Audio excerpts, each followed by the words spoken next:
Alright, so we are on the play here, and looks like gonna have to mulligan this one. This deck does only play 20 lands, so let's take our mulligan. We'll get a free scry. We also don't have a vial, so yeah, we can't keep this.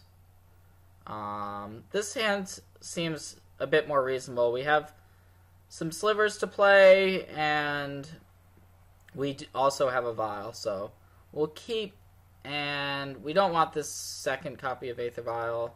So we have the option which land we want to play. If we play the Catacombs, if we draw another black-green source, we could potentially play Darkheart, Sliver, but I think we just want to start with the Mutavault and the Aether Vial.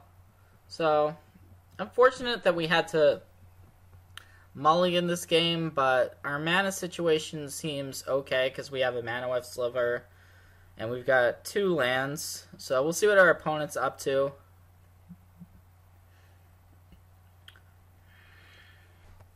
So we're clearly up against something that runs Gitaxian Probe, most likely a blue deck.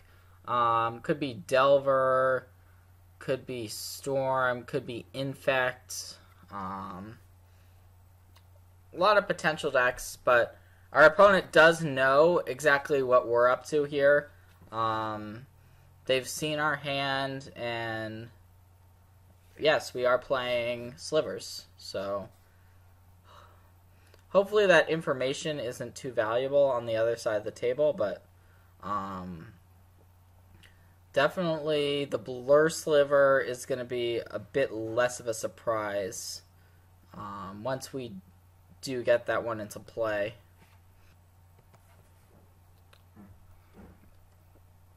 So it looks like, yeah, it is going to be Infect, so not a great matchup for this deck, especially game 1, but we'll see what we can do. We did draw a Sedge Sliver here, and we don't care about taking 3 off of this Verdant Catacombs. So I think we just want to get Overgrown Tomb here. And we'll deploy the only sliver we can actually play in our hand at the moment, which is Manaweb Sliver. Next turn we can vial in the Darkheart Sliver, and then we'll see if we can draw anything else. If our opponent attacks with this Glistener Elf, it will be decision time in terms of do we want to block with the Manaweb Sliver or not. The good thing about the Manaweb Sliver is that it's going to allow us to cast the other slivers in our hand.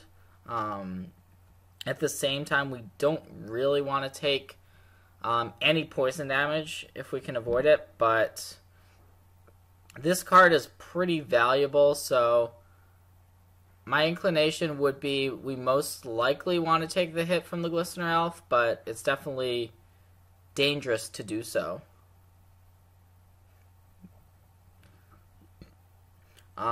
There are some combinations that would just kill us outright. And if our opponent is getting towards a Become Immense, as we see the second Gitaxian Probe, that's definitely... Okay, so this is cause for concern. Our opponent's just main phasing Might of Old Kroza and Apostle's Blessing. So now the choice is completely taken away from us, and we're going to be taking 5 poison here. Notably, if we did draw a 1-mana Sliver there, we could have vialed it in, but we only have the Gale Rider Sliver, so it's pretty unlikely that we were going to draw one that turn. And we also have to be worried about this Inkmoth Nexus. So we can cast Blur Sliver here. So we're definitely going to play this Cavern and name Sliver with it. And I like just going ahead and getting this Blur Sliver onto the table, and we can also play the Dark Heart Sliver. I think we can't afford to play around too much in this situation. What we can play around is a second copy of Apostle's Blessing to make sure we have two different colors available. So we could cast the Sedge Sliver. I don't think it's necessary, though, since we're going to be able to vial it in next turn. So we can just get in with the Dark Heart Sliver and leave back Mana Weft and Blur Sliver. That way, if our opponent has a second Apostle's Blessing, they won't be able to name, essentially, green or red. But if we just get killed here with Ink Moth, there's nothing that can be done to stop this. So if our opponent has a Groundswell or Become Immense here, then the game's going to be over. We'll see. It is Become Immense. Okay, so, yep, that's going to do it. So, looking at the sideboard here, we do have access to Spellskite. So we do want to board in the Spellskite for sure. We've got one main, and then we're definitely going to board in the second one. We also want the 2 copies of Dismember to give us some more interaction. We do not want Dark Heart Sliver because the life gain is not very important. Also, the Diffusion Sliver isn't necessarily where we want to be, since our opponent doesn't have that much that's going to target our creatures. So we can take out one and just board in a Telekinetic Sliver.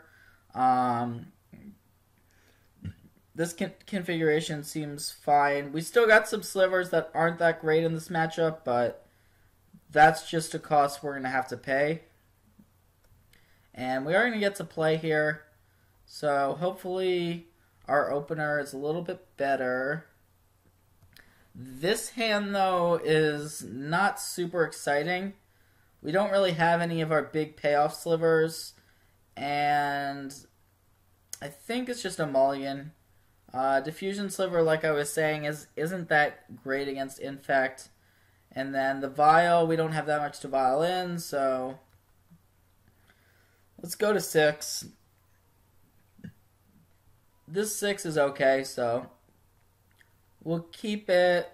We're going to bottom the Telekinetic Sliver, and we're going to end up shuffling anyways with Verdant Catacombs.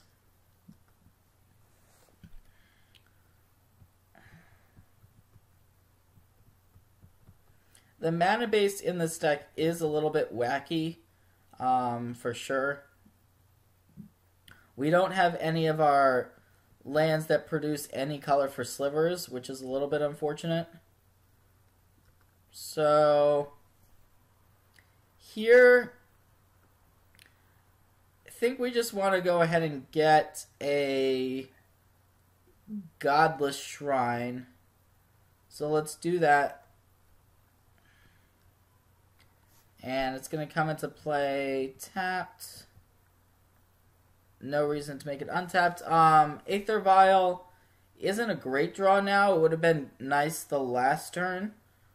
But unfortunately, we're not going to be able to cast it right now. We don't want to. So the plan is just going to be to start trying to put pressure on our opponent and go ahead with the Sinew Sliver this turn. And then next turn we can play Predatory Sliver and Aether Vial if we want to. But the Vial, based on the turn we drew it, it may just end up being too slow. We also haven't drawn either of our sideboard cards in Dismember and Spellskite. And we're definitely looking to draw those cards in this matchup. So yeah, we're just going to deploy the Predatory Sliver right away here. And that is going to mean we're going to be able to get in for 3 here, but we have nothing, there's no card in our hand that's going to be able to do anything about this Blighted Agent. So it is possible that our opponent just kills us on their next turn, and there's not much we can do if that actually happens. Alright, there's a Dismember to take out our Sinew Sliver. And we don't have a red source yet for Blur Sliver.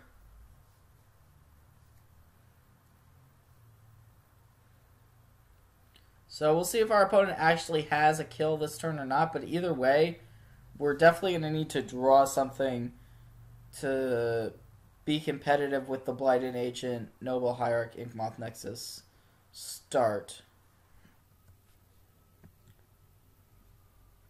So it looks like our opponent's just starting out with an attack with the Agent, and there's a Mutagenic Growth, so it looks like maybe just 4 Infect, okay. But a second copy of Blighted Agent. It's pretty annoying. The Aether Vial isn't that effective here, although we did draw a copy of Gale Rider Sliver.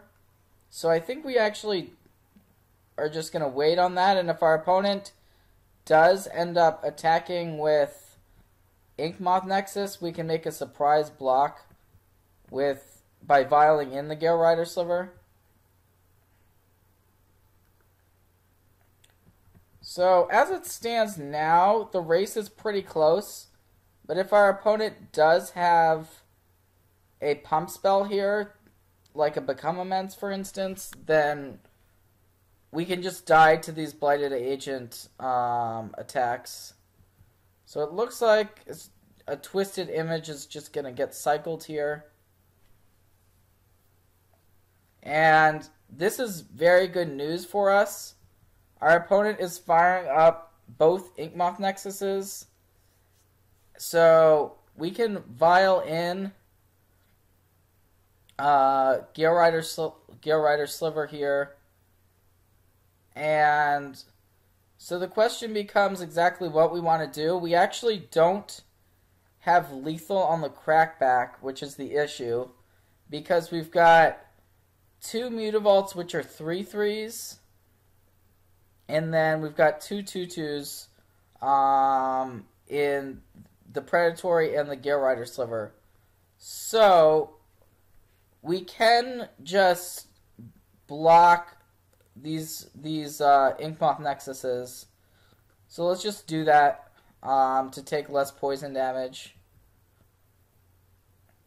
So that means we're taking 2 poison as of right now. Our opponent could have a Mutagenic Growth, and it looks like that may be what our opponent's thinking about here, is whether or not to use Mutagenic Growth, potentially. But it looks like that is going to happen, so we're basically looking for one of our 2 mana slivers that gives our creatures +1/+1. That would be nice. Unfortunately, we did not draw one. We drew Sliver Hive. What that does is that allows us to deploy a Blur Sliver, but we still don't have lethal this turn. So the question is there anything to be gained for bluffing? And I don't think there really is. We could hold the Blur Sliver in our hand, but I think our opponent's still going to go for it either way on their turn. So we're coming through for 9. It could have potentially been 10. But, yeah, I mean, if our opponent has a pump spell, then we're dead. Otherwise, we're going to win this game. So, we'll see.